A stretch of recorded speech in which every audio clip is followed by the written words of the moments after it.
hoyooyinkan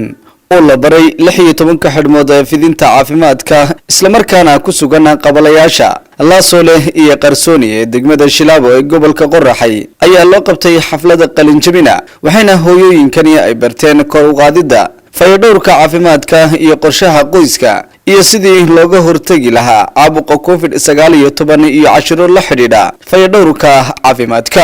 hooyooyinkani bartay 16 xidhmood ee fidinta caafimaadka ayaa sheegay inay barteen cashiro naftooda iyo tan qoyskoodaba ee caafimaad darrada ay kaga ilaalin karaan. Bismillahir Rahmanir Rahiim. Waxaa la dhahaa Raxmaan Maxamed Sheekh. Waxaan bartay sida nadaafadda looga shaqeeyo caafimaad darrada keenta cudurrada keenta qashimada sida la iskaga hagaajiyo sida wasaqooyinka la iskaga hagaajiyo dareertada ah ama keenaya dhibaatada ilmaha ku keenaya ama adiga ku keenaya saasaan bartay sida looga taxadarayo coronavirus cudurkiisa sida loo taxadarayo sida maxaan ku dhahay talaalka loo qaadanayo hooyada ama ilmaha oo qaadanayaan waxyaalahaas oo dhan baan bartay 16 xidhmo ee caafimaadka waayo marka gurigaaga aad tagto seedad uga faa'iideysan doontaa bulshadana u sii gaarsiin doontaa sidaas la ii baran ma nagu sii faa'iideysan doonaa iyagana u gaarsiin doonaa insha Allah saasaan maxaan ku dhahay iska hagaajin doonaa hadda goor cilmiga ma taqaanti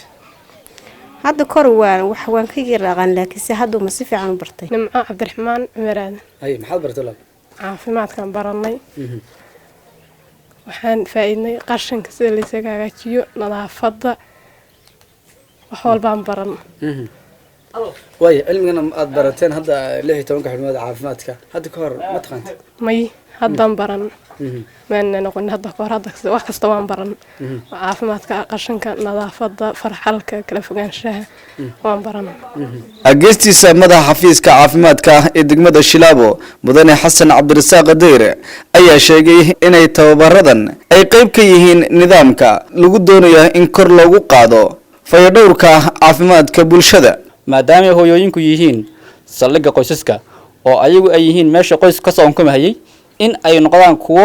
qoyska salka ka soo aasasmo oo ilmihii iyo hooyadii ay adeegoodii caafimaad kor u soo kacaan oo ay ka hortagga isticmaalaan baa loo goleeyay